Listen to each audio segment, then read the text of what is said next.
Okay, welcome back. We're here on the next module, module 3, and this is a wealthy moment, and thank you for moving along with the program. We're going to give you the fundamentals. That's what these modules are. They're the fundamentals. So you go through this, and then from here, of course, you're going to make the map your own. So we're going to get into it. This is the third module, module number 3, and this module is how to properly set goals. All right, how to properly set goals. So when you're using the map book, how you're writing down the stuff in your map book matters, right? Because we want to make sure that as you're a part of, the Create Wealth Network, and as a wealth creator, you are creating the wealth that you want to this, and you have been written down, you so desire, and it is coming to you. And with the map book, it is important that when you are setting your goals in the map book, that you set them correctly. Firstly, writing your goals is very important. Once it is transferred from your mind onto paper, your goal now becomes real. Writing your goal down and writing them correctly go hand in hand. Have a clear mind. It is important that when you're writing your goals, you are writing them down with a clear mind, especially your larger goals. All right, so take some time and have a clear mind, be in a right mental state when you're writing your goals. Having a clear mind allows you to tap into your higher intelligence, as if your thoughts are being sent to you. You already know what needs to be done next. You just need to open your mind and wait for the thought to be delivered to you. So SMART goals, these acronyms are known to most people, and some of the letters are different to others, but overall, they provide you with a framework of how to set your goals. When setting a goal, try your best to have them meet this criteria, SMART criteria. Specific. Is it specific enough that I cannot confuse it with anything else? Measurable. You can determine exactly once this goal is completed by its measure. Attainable. Is it something you believe that can be done? And only you believe.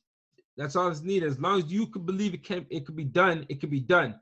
But do you believe it can be done? Realistic. All goals are realistic as long as we can think it, but can it be done within the allocated time frame? This is something that only you can determine. And then we have timely. When is it going to happen? So specific. When writing a goal, it is important that it is not vague to where you were to read it. It could be mistaken for something else. So incorrect. I am going to have the biggest business in the world. By saying biggest, is it the biggest location? Is it the biggest in terms of financial, right? Correct. Produce over 1 million sales this year for my business. You know exactly what you want to achieve. So incorrect. Eat healthy this week. Does healthy mean only eat vegan, or does it mean have all food groups in your meal? So the correct one, do not eat any beef this week. It is clear that you will eat anything except for the specific food beef, right? So that's specific. Measurable. When you set goals, it is always good to include a number within the goals so that there is an absolute measure as to whether the goal is completed or not. Incorrect. I will spend more time with my family this week. How much is more time? How do you know if this goal is completed? So correct. I will take my family out to eat 2 times this week. This can actually be calculated, and once it is completed. Incorrect. I will cut down my junk food this month. What does cut down mean? How do you know whether or not you cut down? Correct. I will only have junk food 2 times this week. If you have junk food more than 2 times, you know the goal has not been completed. So measure, as you see, we have a number in there and allows you to provide measure. Attainable. When you set goals, you set it to check mark them. Write your goals so that at some point in time, they will be attained. If it is not attainable in your mind, there is no point in writing it down. So as we use the map book, we went through in the wealthy moments, we see where we want to be addicted to check marks. So when you write your goals in your wealthy moments to where you will attain them. and you will get that check mark. So incorrect. I am going to swim from Canada to Europe in a day. Maybe years from now, but right now it's not attainable, right? So correct. I'm going to travel from Canada to Europe by boat. Incorrect. If you are 200 pounds, I'm going to weigh 100 pounds next week. Well, I know there's like lipo surgery and all that, that may make that attainable, but if you're working out, it's not really attainable, right? It will take time for you to get there, yes. But in a week, a correct way to put it, I'm going to weigh 190 pounds this week. Yeah, you could get to that 100, but have it in the smaller increments, realistic. Only you can determine what is a realistic goal. There are few things that you can do to solidify your belief, okay? And brainstorming. What are the options that you have to make this goal to be attained? The more you think about it, the more ideas will come to mind, giving you options to getting the goal done and knowing you can, right? So get involved with brainstorming, doing research. Doing research allows you to dive into the particular goal and you can see if it has been done before. And if so, what steps were taken to make it happen, right? And can it be broken down? This is the most important aspect in making it more believable to you, that the particular goal can be done. If you can think of how you can break that goal down into smaller tasks, it will make the larger ones more realistic. So timely. You want to always set a due date to your goals. A due date is not the same as a time period. So incorrect. I will clean my car later. Another incorrect. I will enroll in a new course when I get some time, right? There's no due date, right? So incorrect. By the end of the year, I will clean my office. Yeah, we know the end of the year, but it's not timely, right? You're pushing it off. Incorrect. I will join that program when my money gets right. Another incorrect, right? So when does your money get right? What determines that, right? So you want to set a due date. You want to have a date. So correct. My office is clean before November 1st, right? We have a date there. Or even if it's a goal that you want to get done before a certain time, I'll be done this goal by 10 p.m. Right? So that makes it timely, and the good thing when right now you're plugged in, you enrolled in the map, right? And when using the map book as your tool, the timely aspect is done for you. All right. We have it broken down into time periods. So all your goals that you write down will have a time period allocated. It'll either be within a year, in a month, within a week, and a day. All right. So also, when you're writing in your map book, you want to write in point form. Okay. So when goals are written in point form, it makes them more precise. When they are too long, they become confusing and there's unnecessary information included in them. So that's why it's just a small space for you to write your goal. It needs to be short and concise. So your goals are written in the present tense as if they are already completed. When writing your goals in present tense, you are telling your mind, your subconscious mind, that it is already completed. This allows you to subconsciously be experiencing the feelings of it being completed while you are reading your map book. That feeling will move you and your body to that frequency to actually attain that feeling, which will feel normal because the feeling is already familiar and it is you. Avoid using per, and, or every day when writing your goals. These are things that we often do when we set our goals. Our aspirations are high and it's understanding that we want to do more. Although by adding these words, our goals are no longer definitive. Incorrect. I will go for a morning jog every day. What happens if one day is missed? Your goal is no longer valid. So if you go for a jog the first day, and then you go for a jog the second day, and you go for a jog the third day, but the fourth day, something comes up, you're not able to go for that jog. So now that goal is no longer, it's not a valid goal anymore. You can't get your check mark in your map, right? Because you missed a day, right? But what if even if you're able to do the other days, you won't do them anymore because you already see that, okay, you're not getting this goal, right? So the correct way is I will go for a jog 30 times this month. It's the same goal technically, but if you miss a day, you could still make up for that day, right? You could go jog 2 times in a day, or go for 3 jogs in one day, and you can make up for those missed days, right? So now you see that? So you can still account for every day in the month, but if one day is missed, you can still make up for it. Or even if 2 days or 3 days or 4 days are missed. So incorrect. I will eat salad 2 times per week. So what happens if you miss a week? The goal is no longer valid. You will no longer get that check mark, right? So a correct way is I will eat salad 8 times this month. Same goal, you said 2 times per week, right? But put it in the monthly, right? And put 8 times this month, right? So that's 2, 2, 2, 2. That's 8 times. So instead of saying 2 times per week, if you miss a week, saying 8 times this month, then you could have it more like every day, right? So until you get 8 times. So you could still account for the same goal. Only if a week is missed, you can make up for it. So incorrect. I will buy a new car and new rims. So you see we use and there. I will buy a new car and new rims. So what happens if you get the car but not the rims? Now you cannot get the check mark. And you can't check mark that goal because you have 2 different goals, right? What if you get the rims and not the car? You know, doesn't make sense. Of course, you want to get the car first, right? But put them as 2 separate goals, okay? That's how it's better. Have them as separate goals. You know, buy a new car, and if your next one, buy rims, right? So you can get the check mark for the car, and then the rims one, you could roll it over and get it another time. So always state your goals in a positive.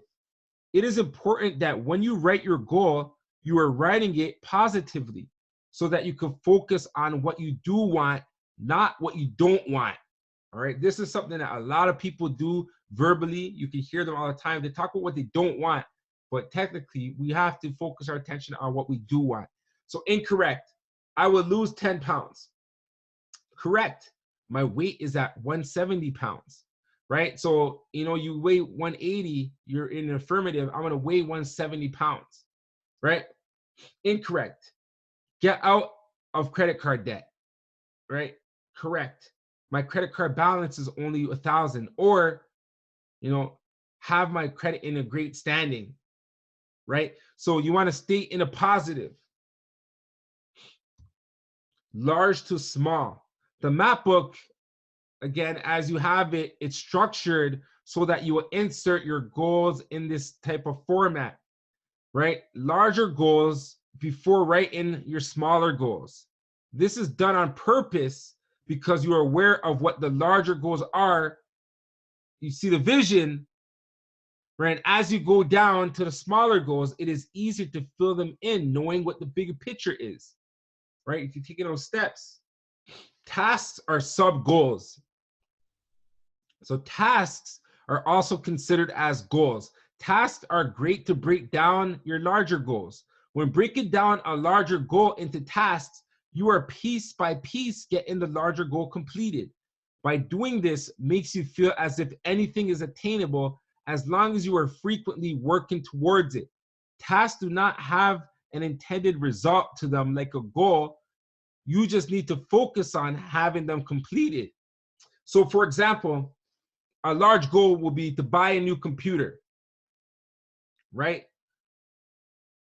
So that's something that you would want to attain, right? You want to buy a new computer. So a task could be for you to go online and select 10 different computers. You know, so it's the task that you're doing that's getting you towards that goal, right? And this is a small example that works in every way, right? Do your task to get to your larger goal. So tasks are sub goals. Create accountability. Creating accountability makes it you put pressure upon yourself to have the goal completed on time. When writing a goal, have someone else be aware of what you said you are going to get done. You know, a spouse, a partner, friend, coworker, a wealth creator. You know, as we're networked and you create wealth network. You know, let's communicate. And by notifying someone else, you will feel obligated to get the goal done.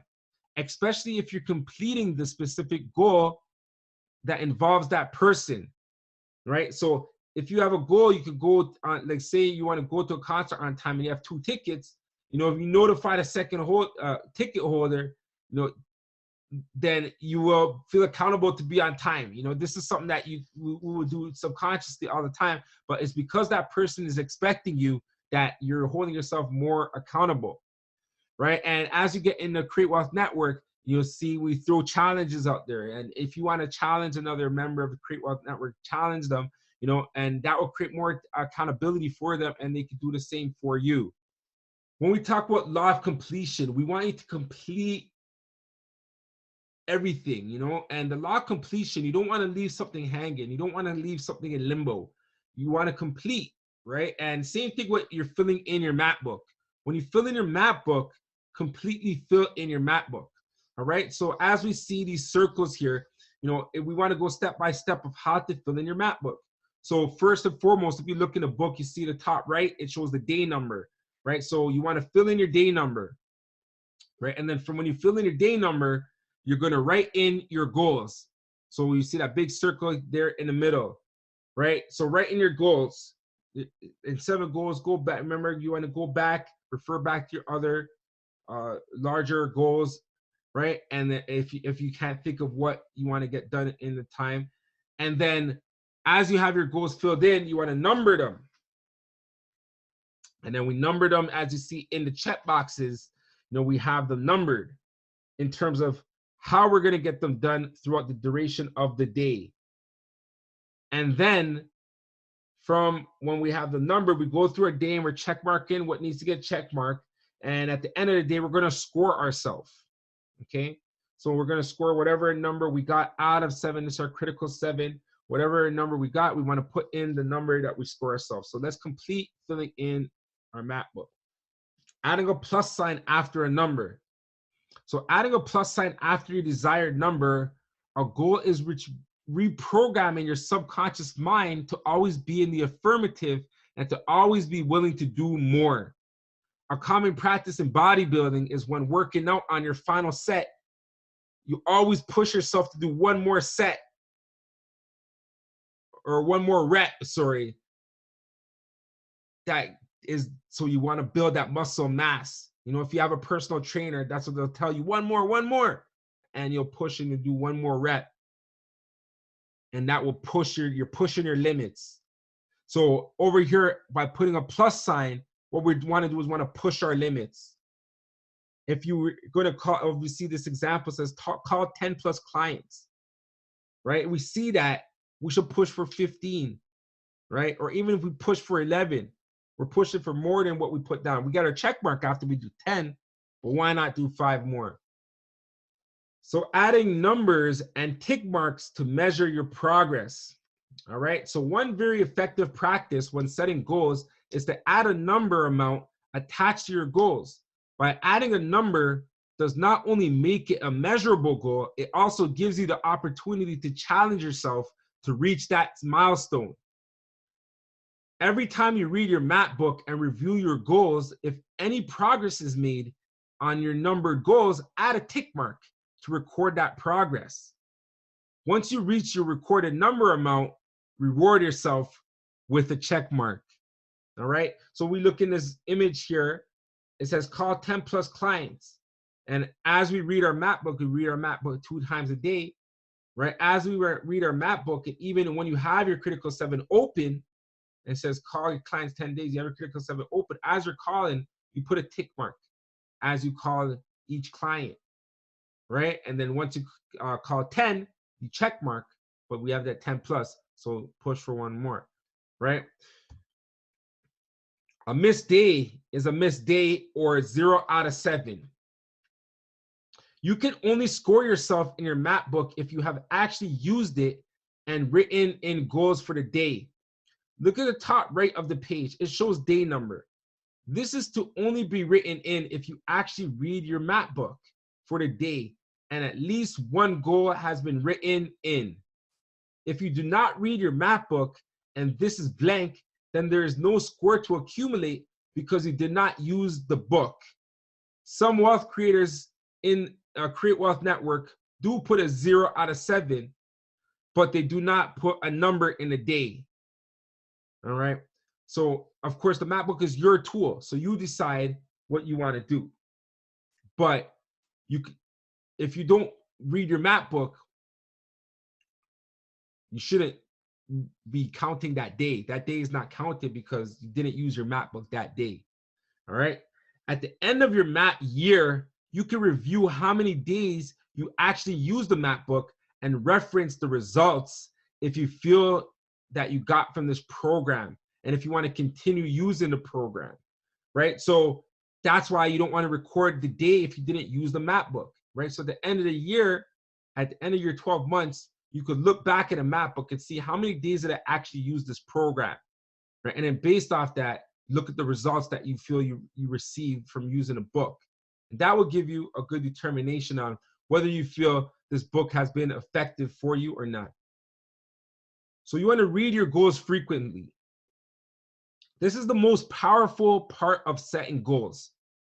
By reading them frequently, you are evoking the law of attraction. By putting more and more attention towards it, the molecular structure within your body will make you like this. It must be completed. And whatever is required to get it done will present itself to you. Okay? So as you're reading your goals more and more, so thank you very much. I appreciate you for tuning into this module. And we have more modules for you. We want you to be fully equipped. Again, these are the fundamentals of the map book. All right. The map book was made to be very simple, and it is very simple. But we want you to use it effectively. And that's why these modules are so important for you to go through as you're using your map book. Thank you very much. God bless. And move to the next module.